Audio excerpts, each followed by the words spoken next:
Mere fat, you queer cats are tone setters. The same reason my main legion of chrome wetters. With long cheddar, mixed with lines written. No time slipping when we rhyme spitting. Divine mission since the house days. G.A. Grandma left DJ Tana outraged. The South stays about that Beretta clapping lines balanced with. Catch me on the battlefield, go out with my soul. All these other rappers shield their life with fame, cause they lame and half a skill. Give them flowers, I need them pushing up daffodils. Wait a minute. As soon as you said it, here he goes. My guys are. Flex was good. What's good with you guys? Early risers. Oh, yeah, I know, man. But I bad about the communication, the mishap. No worries at all, man. It's just I got 3 hours minus you guys over here. I didn't realize that you guys were going to be up and at them so early. Yeah, and it's like we already up early on our coast, so to have somebody from the West Coast on is even worse, and on a Saturday morning at that. No, I'm normally up pretty early too. Yeah, I just didn't. We're here. What's the word? Okay. Man, what's going on, Flex? How you been, bro? I'm good, man. I'm good. Just staying busy. I'm glad I got a little bit of time to get ready for the next battle I got. It's been a busy couple weeks, so yeah, I've been good though. I've been good. I see you, dog. I see you kicking ass, bro. Like, man, thank you. I'm trying. I had to earn that one. That one was tough. Yeah, but hey, dog. I see you like wish you got a different mind state this time. I see it. Yeah. A little bit more of a killer instinct. It's funny because like I'm sure you know how it is, because I think me and you were cut from a similar cloth in the sense where it's like we just rap, and that's what we've been doing for a long time. Mm-hmm. But I think there comes a point where you just gotta you gotta kill somebody, and people need to know that you're capable of being that guy, because you just kind of I think. If you go long enough, doing just the rap shit, it's like people don't know what you're capable of, even though you're capable of something, so you got to let people know. Yeah, that's a fact. Yeah. And what's crazy, Flex, is when I look at the route you're going on right now, I feel like in the future, you can be for KOTD how people look at the Ilmax, the Thesauruses. Like, I feel like you're on your way to being one of them next legends in that category. I feel like you can definitely get to that point.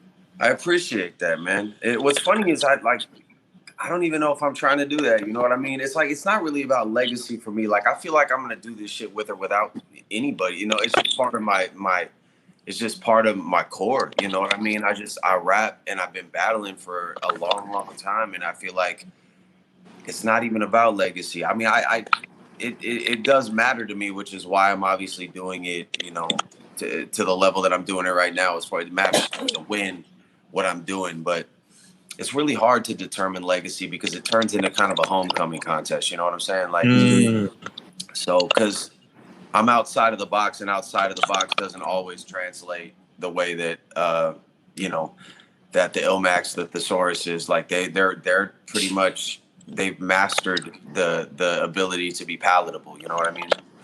Yeah, I know what you mean. Yeah, definitely. They master. They can go in and out of that. You know what I mean? Like, depending on where the situation is, they can rap.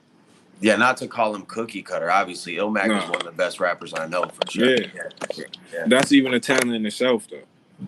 To know, all right, listen, I can't go in here with the fucking over the head super crazy shit. I gotta come here for real. Right. That's a talent, and then still make it effective, and make it work, and make it land. That's still make sure y'all throw them Madflex emojis up in the chat, man. Yeah. KOTD got those on deck.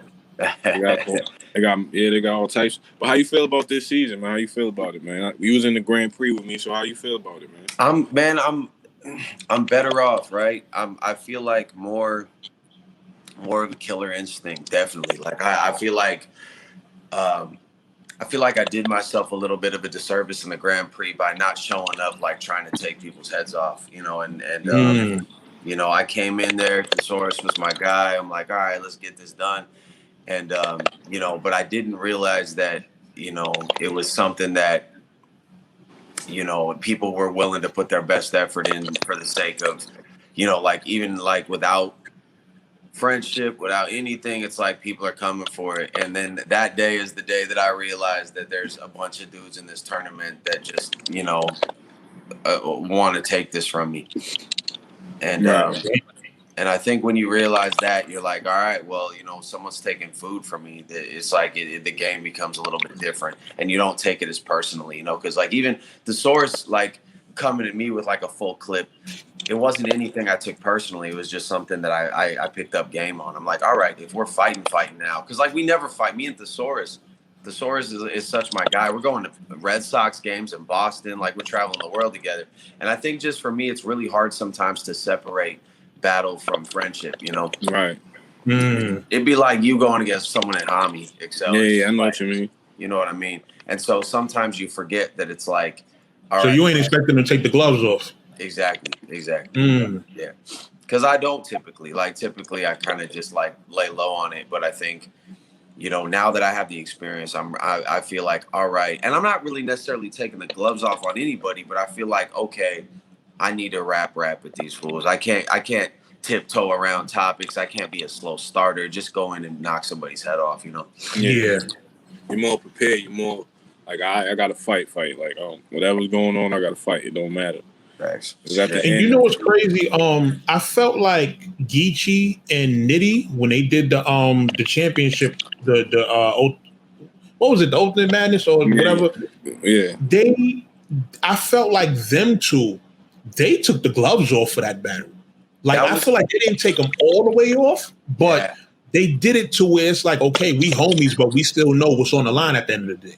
I feel like that was such a good example of what to do in that circumstance. You know what I mean? Yeah. They went in there like they were trying to take that money from each other, but at the end of the day, they were still kind of like in a good position. And I feel like that was the perfect example of how to handle a situation like that. And obviously, you know, splitting the money is a very big gesture for both of them. I mean, it's also protective at the end of the day too, right? You can't have one of them taking home 100 and the other one taking home nothing. So, you know, Excel, when we get there, we'll have to talk deals, bro. You know what I mean? Yeah, no doubt. Gotta talk percentage. I mean, yeah, I'm with that. But yeah, I think whenever you battle somebody who you like, that you really fuck with, it is awkward. You know what I mean? Because like, all right. What we doing? Salute to J Legend in the chat. He said, salute to Madflex. Seem to elevate every battle. I appreciate it, man. I'm really trying out here. I feel like I've gotten to the point where I have to. It's like if I stall anymore with this shit, it's not going to work. I really need to kind of set the precedent that this is where the bar is for the rest of this tournament. I do appreciate that. I'm trying to level up. So yeah, like when you scored the 150, that shit was crazy. Then Bill, talk about that, getting a perfect score. Yeah, how'd you feel about it, man? It's hard to tell, bro. It's like you just cannot tell with judges. I don't ever take judges for granted. Like, to tell you the truth, like I you know, Bobby could have snuck around. He did some stuff that was right. He did some, and he came out with a clip. So I feel like it just really depends. I feel like if I would have got the judges that I had against Fate, against Bobby, I would have lost some rounds. So you just can't take it for granted. It just means, like, you know, in any circumstance, if you show up with a clip, you give yourself a good chance. But like, that's the thing, like, we're all coming with 3 prepared rounds for this tournament, like 3. It's not 1 or 2, it's 3, you know, like you're not getting anybody's off round. So to get a 150 in this shit is super. It's going to be rare, I think, you know, especially getting into these deeper rounds. Yeah. I don't think it's gonna, unless somebody like fucks up or some shit like that. Because I mean, at the end of the day, unless it's a complete, you know, like, you know, unless just somebody's really, really hitting on all cylinders and they get momentum early, which is what happened with me and Bobby. I got momentum early. It probably benefited me to go second. You know, there's a lot of factors and intangibles that come into play. Like, for example, like when I battled Fate, there's certain rounds that like I thought I took the first round decisively, and I'm pretty critical. Like I'm like, all right, he might have got that, but I thought I got the first round as far as the content, as far as the performance, and he showed up and did amazing. Like so, but I thought in my own mind, and I'm not saying this is an absolute truth, right? But I thought in my own mind, I was like, I got that round because my content was very dense, it was very layered, it was very directed at him, and I performed the shit out of it. But then all of a sudden, like at the end of my first round, Lush waves in a crowd, and it was a crowd of death certificate dudes, and they're both of our guys for that. And so for the next 5 rounds, you got those death certificate guys popping with the reaction, and it made it look so different and things. And not a single judge gave me the first round, not one. So I learned. Wow. I learned not to take it for granted when you get a judgment, because there is no absolute truth. Even in my mind, I'm like, okay, yeah, I got that round, but no judge gave it to me. So I'm like, how is this looking? You know, like what's the way, like what are the intangibles of this? Like, how does it look on cam? Is he benefiting from the element of surprise because this is his first battle and people are kind of like seeing me thinking that I'm being held? Like there's so many things you can't tell about.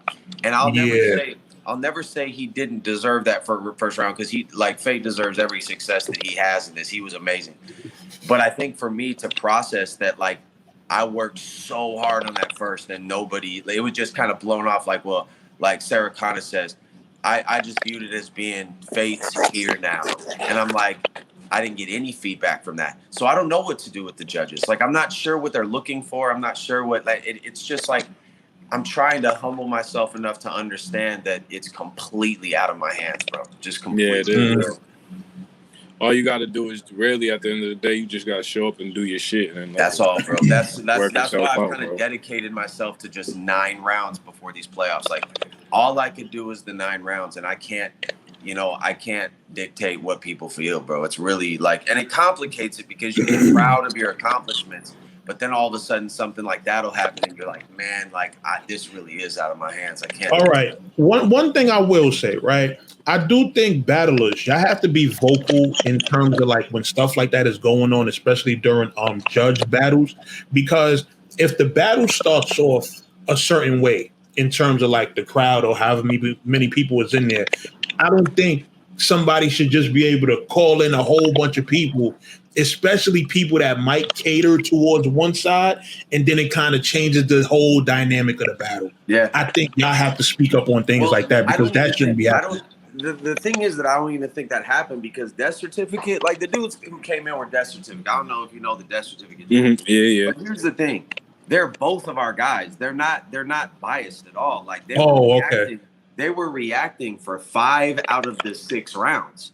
You know what I'm saying? So it wasn't like they were reacting for 3 out of the 6. They were reacting for 5 out of the 6. It just looked different. It looked like, because when I finished my first round, you can see even Lush waves them in, and then all of a sudden the reaction in the overall battle became way more impactful. So it's like things like that matter when it comes to the way things look on camera. Yeah, but see, that's what I'm saying. If like even what you're saying, 5 out of the 6 rounds, it's either going to be 0 out of the 6 rounds or 6 out of the 6 rounds. That's probably. I don't think that it should be helpful for me. Yeah, like, but it's also something that you can't blame for happening. Of course, Lush wants people to come in. And so I can't blame him. It's just one of those things that, like, you have to humble yourself to know that there's probably 100 things that are going to happen like that work out of or in somebody's favor in a battle. You know, it's and it ranges from everything from going first to like if you just load up a clip in the third of an angle that really, really hits in spite of, you know, the execution of it. Like, it's just, you don't know. There's so many. We're all apples and oranges out here, you know? So yeah, that's a fact. Yeah, it changes the game. That's why literally it's just like show up with your best clip and then hope that it's enough. That's how this is going for all of us. Mm-hmm. So look, let me ask you this. Jay Legend had a good question. He said, how does the tournament affect your personal life? How does your personal life change when you're going through a tournament like that? Shouts to Jay Legend, man. That's my guy. Yeah, that's the bro. I fuck with him heavy. Yeah, for real. It's tough. It's a lot of sacrifice because it's hard, especially on the short preps. Like when I was messing with this Fate, I only had 2.5 weeks to prep for this, and which I have no clue why, because everyone else seems to like get their shit drawn back. But I had 2.5 weeks to prep. God damn! So you just getting the short end of the stick all around, like God. Well, you know, it's nobody's fault because my first opponent canceled, so automatically I was a month back. He canceled with 10 days notice, so I was a month back from the tournament. So then I had to take a month to get back. I had to sacrifice a month in my next prep just to get back on track with everyone else. So the way this has played out has been probably super difficult for everyone the powers that be to really organize it in a way that makes sense, because everyone is kind of flaking and changing their mind. Yeah, I hate that aspect of it. Yeah. Like, you sign up to do a tournament, you should understand that it's going to take a nice chunk of your time and a nice chunk of your focus. Yeah, just be professional and commit to the shit that you commit to. It's like, I feel like, you know, Peanut was offered a spot in the tournament, and Peanut would have been amazing to have in the tournament. But Peanut's like, I don't know if I can get the third day that has the battle off of my job, because Peanut has like a very essential job. So, so he's thinking 3 months in advance, and fools are just taking this shit and just being like, well, I'm not ready, or I can't show up. So it's like, yeah, I wish they'd be more professional about it.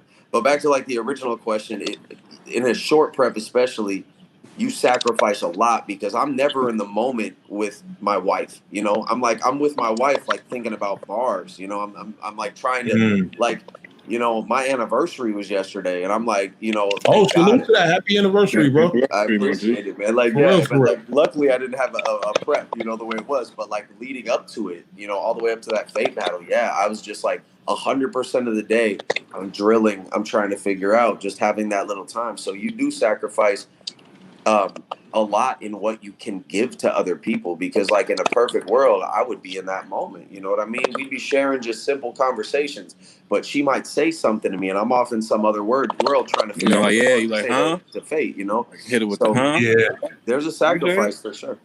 Yeah. Yeah, no, that's what's up, man. Yeah, it's definitely a sacrifice when you doing this shit, man. Just by having to block out everything and lock in, man. You know? Yeah, because I've been seeing everything this week. You know, with Jay Legend brought up a good point with Active and that Jag situation. Like, it's just like, man, people are really missing out. Not even just on the tournament. It's also those great performances that people could be having to showcase to the world. You know, like you put all your time and effort into preparing a good 3 rounds. It's you done got the deposit. You want to put on for the people. It's about branding as well, bro. Facts. Like, yeah. Like this shit, you have crazy performances in this shit. You never know. Like you're good after that. You never know who's watching you for real. So. Well, and look at a dude like Fate, right? Like, to me, Fate was one of the worthiest opponents I've ever had, man. Like, Fate was super, like, he was crisp. He was hitting, like, the punches where he needed to. He obviously is very polished at what he does. He takes the craft seriously. So, like, yeah. And instead of having it be something where it's like, all right, this is the second round, like 2 of the people who are like, you know, potentially high in contention after their first matches, now he's just fighting to like get into the tournament after being no-showed and being like, he went through several opponents just trying to get like, you know, to the point where we could battle. So you look, and he's already like one of the guys that would really benefit from that exposure, because he's like coming in, he's got less views than some other people. So if he comes in and he gets Jag in the first round and then he whoops Jag, Fate's on the fucking map in a way that like is really special. You know, he comes in and he has a classic with me. That's not as special as him coming in and beating the shit out of Jag, you know? That's a fact. And being on par in the tournament where you don't look like you're just kind of waiting for an opponent, you know? Because it's like, yeah, it is brand damaging when you feel like you're just waiting for your prom date to show up. You know what I mean? Like, you just right. So, yeah, you don't want to be anybody's kind of like, you know, like you don't like waiting for somebody doesn't look good for you, you know? That's a fact. I definitely agree with that.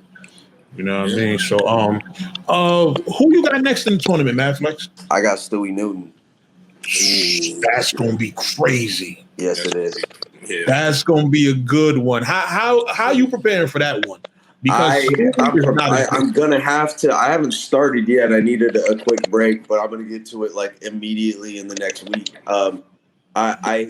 It's funny because Stewie's 0-2 right now. He's lost to Caustic. He's lost to Reverse Live, and I very genuinely think he could have won either one of those, man. Like, and a lot of people will argue that he did win both of those. And to tell you the truth, like Stewie to me so far, you want to see him win a battle? Watch him versus XL.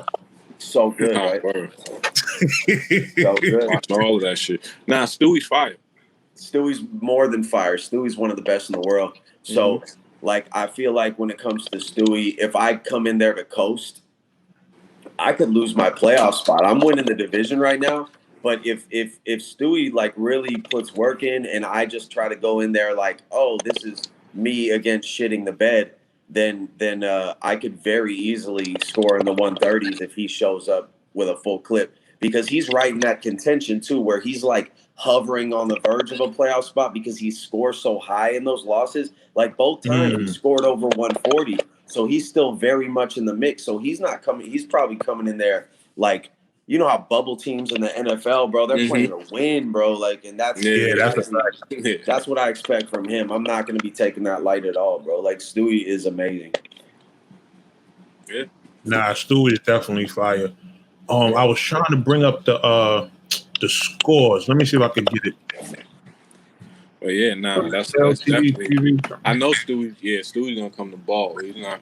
You know, the thing that I learned about Stewie after the Reverse Live battle is that Stewie is a man of intense character and integrity, bro. Like he has handled losing some razor thin fucking decisions with a lot of class, and that makes him very dangerous to me, because he you know, the fact that he can just put that aside and just maintain that anger and keep pushing forward in spite of the fact that the little things that don't go his way that have such an effect, because there's a huge difference between winning and losing. And that's a fact. And he handles that in a way that is very, very it shows a lot of honor, and I like that about him. Hell yeah. So we got the scorecard pulled up right now. So of course, Flex, you definitely are number one running the division. I'm trying. Yeah. And Stewie is number 5. Right. Yeah, but he's close though. Yeah. Right. So if you break down the math of that, like let's say he got a 150 against me and I got a 135, all of a sudden we flip flop. You know what I mean? Like, you know, if it not, I mean, I'm still up there in the mix, you know, in terms of he would overtake me by a point. He would have to 150 to overtake me. But keep in mind, that's him completely beating the shit out of me. If he beats me, if he gets a 146, then all of a sudden he's in that top 4 easy. You know what I mean? So he's got a lot to gain. And he could overtake me if he beat the shit out of me. So that's the thing. Like, I'm sure that's a motivation. You got one match against one guy, and if you beat him, then you can take his spot. If you really beat him, you can take his spot. And if you just beat him regularly, you're in the playoffs. Right? And that would just be crazy, because it's just looking at the standings. Like, you're running the division. He has 2 losses. And he would be getting a playoff spot with 1 win and 2 losses. Like, that would be. But see, that's the beautiful thing about the score shit, because it marks your performance. Yeah. Yeah. So, and it can change everything off one great. He's also he's taking losses against dudes that are very, very heavily they have a lot of potential to make the playoffs. So if he's losing to guy number 1, guy number 2, number 3, then he can still be guy number 4 just because of the guys he's losing to. That's a fact. I'm sorry, I gotta go grab something real quick. Hold on. It's funny. Jay Legend said Stewie is dope. He just looked like Beanie Siegel. That's hilarious. We all look like everybody. Somebody like Big K, like he was in the chat calling me Keemstar, bro. I can't man. They're doing me dirty. We all look like somebody, right? You know, just like shit. Yeah, I didn't call E40. They didn't call it XL Papoose. Like, yeah, I called him Most Def. Yep. Yeah, so we all look like somebody in this motherfucker. This is just how life goes, man. Yeah. Man. But and all right, so damn, that would be the third battle. So the what's the date on that on you and Stewie? That's gonna be October 10th. Yeah. Okay. So, yeah, like I got a couple months to prep for that one. And yeah, that one will be a good one, man. You got anything else lined up in between or around that? Maybe some smaller league stuff? No, I'm taking it easy because I hold on a second.